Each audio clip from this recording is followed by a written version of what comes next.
నమస్కారం. ప్రతిధ్వని కార్యక్రమానికి స్వాగతం. రద్దయిన పెద్ద నోట్ల మార్పిడికి మరో 3 రోజుల పాటు వెసులుబాటు ఇచ్చిన సామాన్య మధ్యతరగతి వినియోగదారులకు తిప్పలు తప్పేటట్లేదు. ఓవైపు నోటు రాల్సిన ఏటీఎంలు, మరోవైపు కరెన్సీ కష్టాలతో వర్తక వాణిజ్య లావాదేవీలు మందగించాయి. ప్రధానంగా స్థిరాస్తి, వాహన, రవాణా రంగాలకు పెద్ద దెబ్బే అయింది. పెద్ద నోట్ల రద్దు ప్రభావం గ్రామీణ ప్రజలపై అధికంగా కనిపిస్తోంది.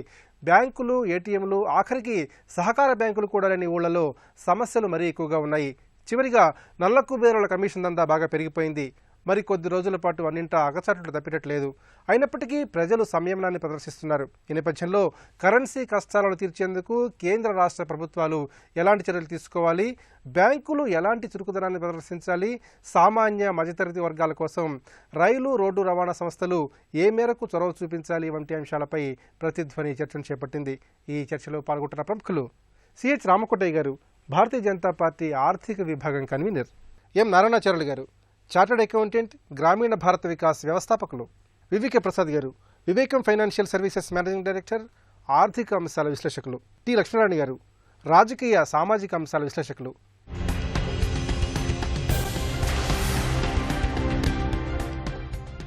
రామకోటయ్య గారు, పెద్ద నోట్ల రద్దు వల్ల సామాన్య ప్రజలు ఎన్నో అగచాట్లు ఎదుర్కొంటున్నారు. తాత్కాలికంగా ప్రస్తుతం ఇబ్బందులు ఎదుర్కొంటున్న ఈ పెద్ద నోట్ల రద్దు వల్ల భవిష్యత్తులో సామాన్య ప్రజలకు ఎలాంటి మేలు చేకూరే అవకాశం ఉంది?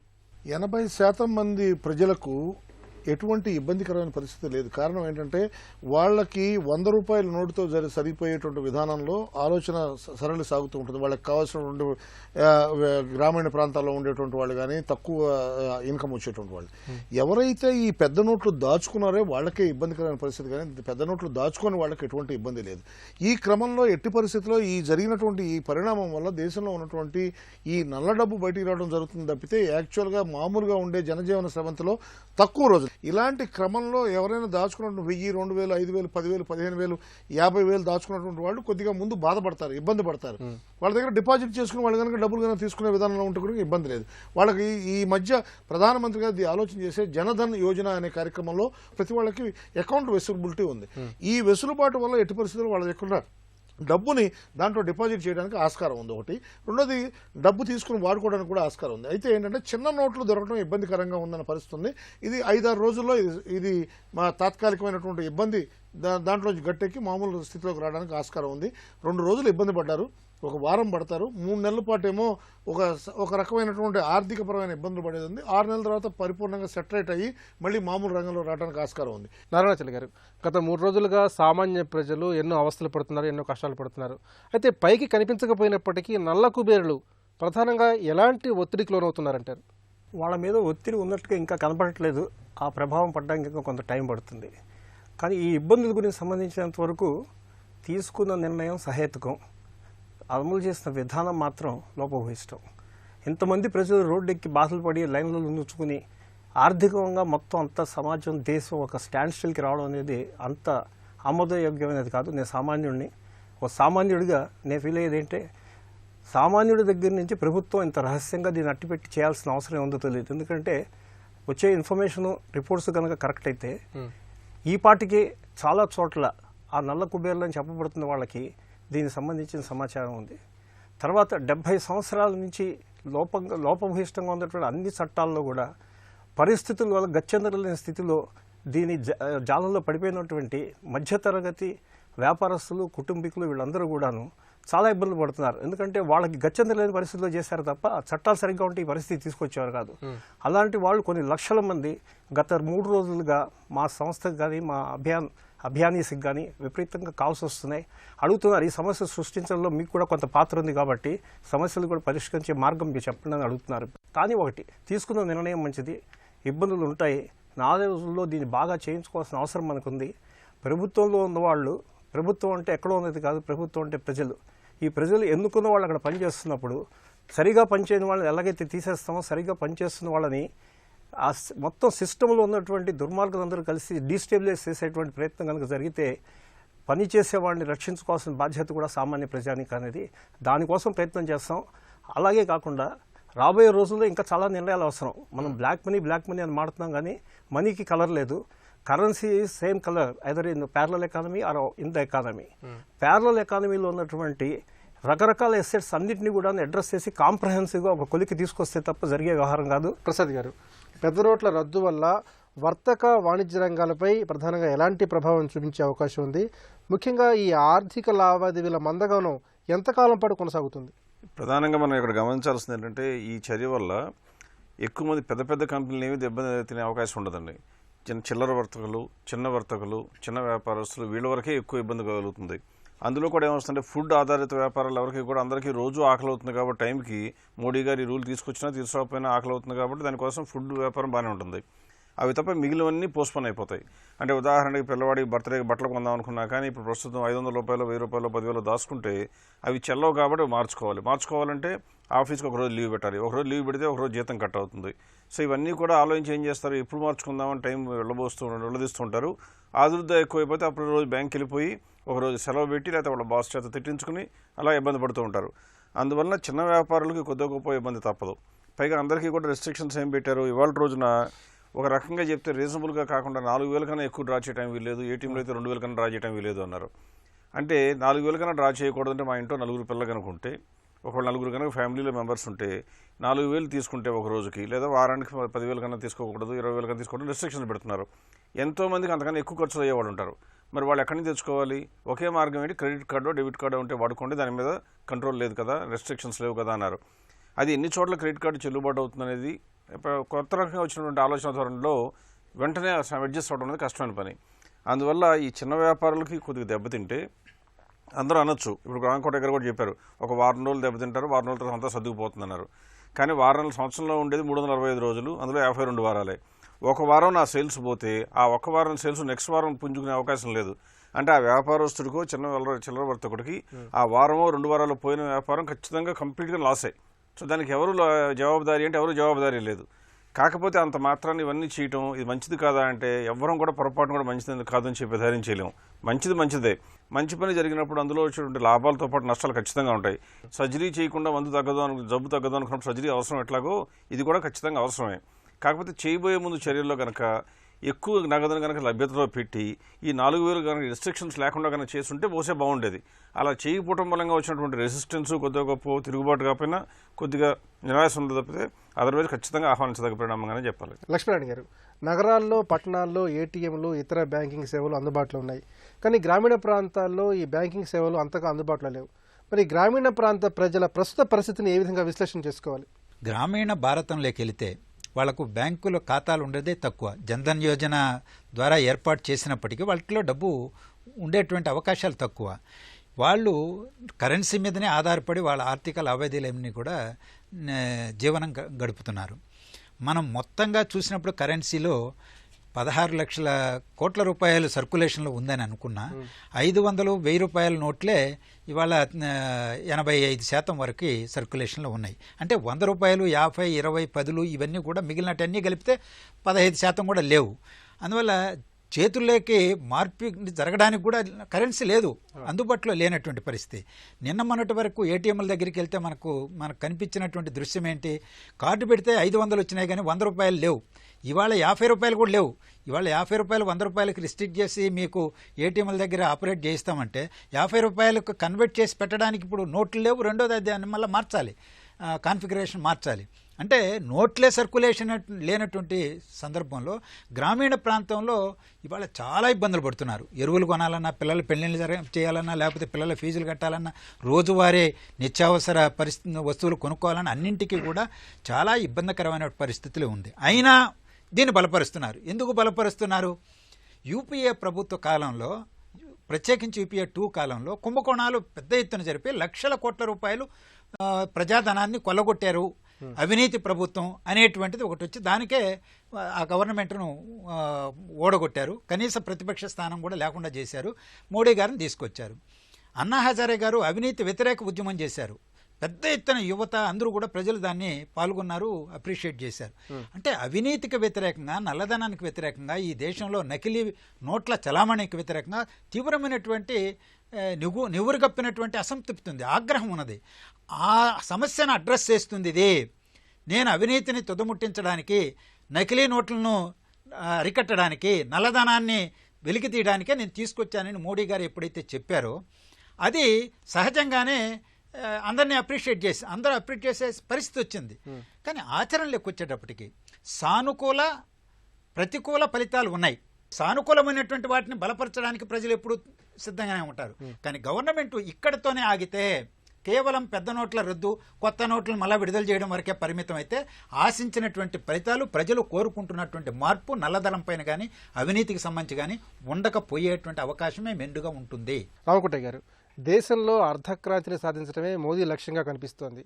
నగదు రహిత వ్యవస్థ వైపు క్రమంగా దేశ ప్రజల్ని మోదీ నడిపిస్తున్నారు. మరి దేశ ఆర్థిక ప్రగతి కోసం మోదీ ప్రభుత్వం స్పష్టంగా ఎలాంటి ప్రణాళికలు రూపొందించుకుంది, ఏ విధంగా అమలు చేస్తోంది? మోడీ గారు ఈ 2 సంవత్సరాల 6 నెలల కాలంలో వారు పదవి తీసుకున్న తర్వాత చేసినటువంటి అద్భుతమైనటువంటి ఫలితాలు ఇవాళ ప్రజల్లోకి వెళ్తున్నాయి. ఇవాళ ఏదైతే ప్రజల్లో మొట్టమొదటి నుంచి చెప్పారో, ఏదైతే మన దేశం స్వచ్ఛమైన భారతదేశం కావాలి, మన దేశం చక్కటి భారతదేశం కావాలి, మనకి నీతివంతమైన పరిపాలన కావాలి, అర్థవంతమైన చర్చలు జరగాలి, పార్లమెంట్ బాగా పనిచేయాలి, దేశ ప్రజల కోసం ఆలోచన చేయాలని చెప్పి చేసినటువంటి కార్యక్రమాలు ఇవాళ ప్రజల్లోకి బ్రహ్మాండంగా వెళ్ళినాయి. వెళ్ళిన దాంతో పాటుగా ఇవాళ ఏంటంటే ఈ తీసుకున్న చర్య వల్ల దరిదాపుగా ఒక 5 నుంచి 6 లక్షల కోట్ల రూపాయలు డబ్బులు ఉంది. ఇప్పుడు పెద్ద లక్ష్మణ్ గారు చెప్పినట్టుగా ఇది మనకు ఎవరైతే ఉన్నారో ఈ టెర్రరిస్టులు ఎవరైతే ఉన్నారో వాళ్ళ దగ్గర అద్భుతమైనటువంటి పరికరాలు ఉన్నాయి, వాళ్ళు మళ్ళీ డబ్బులు తీసుకొస్తారు అంటే అలాంటి కార్యక్రమం జరగకుండా ఉండడానికి ఆస్కారం ఎక్కువగా ఉంది. ఎందుకంటే ఎప్పుడైతే డబ్బు నేను వాడేటువంటి ధనం నాది నీతివంతమైన డబ్బు అనే ఆలోచన ఉందో ఎట్టి పరిస్థితుల్లో ఇలాంటి కార్యక్రమాలు జరగడానికి ఆస్కారం తక్కువగా ఉంది. ఇవాళ మోడీ గారు చేస్తున్నటువంటి కార్యక్రమం వల్ల ఇవాళ భారతదేశం యొక్క విలువ ప్రపంచ దేశాల్లో విపరీతంగా పెరిగిపోయింది. ప్రతి ఒక్కళ్ళు మోడీ గారి యొక్క ఆలోచన సరళిని సమర్థిస్తున్నారు. కారణం ఏంటంటే ఇవాళ ఆయన చేసినటువంటి కార్యక్రమాలన్నీ కూడా ప్రజల్లోకి వెళ్తున్నాయి. ప్రతి మనిషి చేస్తున్నారు.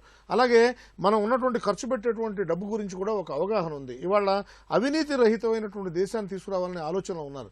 నగదు రహితంగా ఏదైతే మీరు ఇప్పుడు ఈ కార్డులు వాడటం వల్ల వాటి వల్ల వచ్చేటువంటి విధానం ఏదైతే నగదు కార్డులు వాడటం వల్ల వచ్చే విధానం ఏదైతే ఉందో అదంతా అకౌంటబుల్లో ఉంటుంది. దానికోసం మీరు ఎంతైనా కాదు, లిమిట్ లేదు, మీరు డెబిట్ కార్డులు వాడుకోండి, క్రెడిట్ కార్డులు వాడుకోండి అని చెప్పి చెబుతున్నాం. దానివల్ల ఎటువంటి ఇబ్బంది లేదు. అంటే ఏంటంటే మీరు వాడేటువంటి డబ్బు మీద మీకు ఇది ఉండాలి. గత 4 రోజుల నుంచి 500 రూపాయలతో నేను కాలం గడిపేస్తున్నాను.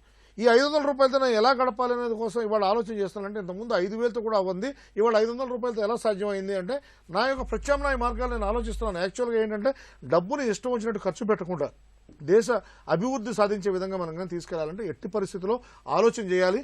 ప్రతి యువకుడు ఇవాళ చాలా సంతోషంగా ఉన్నారు, వాళ్ళ యొక్క హృదయాలు ఉప్పొంగి ఉన్నాయి. ఇవాళ ఆయన చేసినటువంటి కార్యక్రమం అద్భుతమైన కార్యక్రమం. నారాయణ చల్ల గారు, సమీప భవిష్యత్తులో నల్లధనం ఏ మేరకు వెలుపలకు వచ్చే అవకాశం ఉందంటారు?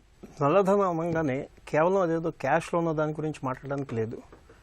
పిడికి బియ్యానికి ఒకే మంత్రం పెట్టినట్టుగా నగదులో ఉన్నటువంటి బ్లాక్ మనీ బయటికి తీయడానికి, రియల్ ఎస్టేట్లో ఉండే బ్లాక్ మనీ బయటికి తీసుకురావడానికి, స్టాక్ మార్కెట్స్లో ఉండేది తీసుకురావడానికి, గోల్డ్ జ్యువెలరీ బిలియన్లో ఉండేది బయటికి తీసుకురావడానికి, డ్రగ్స్ మాఫియా దగ్గర ఉన్నటువంటి డ్రగ్స్ అమ్యునిషన్ ఆర్మ్స్లో ఉన్నటువంటి బయటికి తీసుకురావడానికి, టెర్రరిస్ట్ యాక్టివిటీస్లో ఉన్న వాళ్ళ దగ్గర ఉన్న డబ్బు బయటికి తీసుకురావడానికి, విదేశాల్లో ఉండే నల్లధనం వెనక్కి తీసుకురావడానికి డిఫరెంట్ చర్యలు కావాలి. వీటన్నిటికీ సామూహికంగా ఒకేసారి జరగవు. ఇది జరగాలంటే మధ్యతరగతి, కింద తరగతి, గ్రామీణ భారతంలో ఉన్నటువంటి అనేక కోట్లాది మంది ఈ ఫెసిలిటీస్ లేవు. ఇవాళ టెక్నాలజీ గురించి మాట్లాడుతున్నారు, మోడీ గారు కూడా డిజిటల్ ఇండియా గురించి మాట్లాడుతున్నారు. నేను మోడీ గారి గురించి మాట్లాడట్లేదు. ప్రధానమంత్రి ఆయన చెప్పే దాంట్లో ఇక్కడ బ్యాండ్ విడ్త్ 40 to 50 మినిమం ఉంటే తప్ప ఈ టెక్నాలజీ ఎఫిషియెంట్గా పనిచేయదు. టెక్నాలజికల్గా అది ప్రాబ్లం. ఇది టెక్నాలజీ ఇంప్రూవ్ చేయడానికి మనం చాలా చోట్ల చూస్తుంటాం, ఎక్కడ కూర్చుంటే సిగ్నల్ అందట్లేదని టెలిఫోన్ తీసుకుని దేశం అంతా వెతుక్కుంటూ ఉంటాం. ఆ స్థితి నుంచి ఎక్కడైనా సరే ఆ మినిమం MBPS తోటి డౌన్లోడ్స్ ఉంటే తప్ప టెక్నాలజీని మనం ఉపయోగం చేసుకోలేం. నల్లధనం ఎంత బయటకు వస్తుందా అంటే మీరు ఒకటి గమనించండి, 2005 ముందు నోట్లు రద్దు చేస్తామని చెప్పినప్పటి నుంచి కూడాను నేను దాదాపు గత 8 సంవత్సరాలుగా దేశవ్యాప్తంగా 13 రాష్ట్రాల్లో పర్యటించి గ్రామాల్లో తిరిగి సమస్యలు ఏంటో తెలుసుకోవడానికి ప్రయత్నం చేస్తాను. ఒక పథకం తయారు చేసుకుని 2015లో సుప్రీంకోర్టులో పిటిషన్ వేశాను. గవర్నమెంట్ వినలేదు, పొలిటికల్ లీడర్స్ వినలేదు, సుప్రీంకోర్టులో పిల్ వేశాను. దాంట్లో ఉదహరించిన వాటిలో కొన్ని జరుగుతున్నాయి. అలాగే అర్ధక్రాంతి అనే వ్యవస్థ విడిగా దీనికోసం ప్రిపేర్ చేసినటువంటి డాక్యుమెంట్ మోడీ గారి దృష్టిలో కూడా ఉంది. వీటిలో కొన్ని పాయింట్లు ఏర్కొని చేస్తున్నారు. మేము చెప్పింది ఏంటంటే సమూలంగా ఒక్కొక్కటి కంక్లూజివ్ డెసిసివ్ రిజల్ట్స్ రావాలంటే సిస్టమేటిక్ ప్లానింగ్ అవసరం. దీనికి నిర్దిష్టమైన సమయ పరిధిలో చేయాలి, ట్రాన్స్పరెంట్గా చేయాలి. 2005 రద్దు గురించి మాట్లాడినప్పటి నుంచి కూడాను పెద్ద నోట్లు అన్నీ కూడా బ్యాంక్ సిస్టంలోకి వచ్చాయి. ఎందుకంటే మీరు ఏ ATMకి వెళ్ళి చూసినా కూడా 500, 1000 వస్తుంది తప్ప 5 నోట్లు 100 రూపాయలు వస్తాయి అంతే. కొన్ని చోట్ల అవి కూడా రావు. ఈ పరిస్థితిలో ఇవన్నీ ఆల్రెడీ అక్కడికి రూపాంతరం చెందాయి.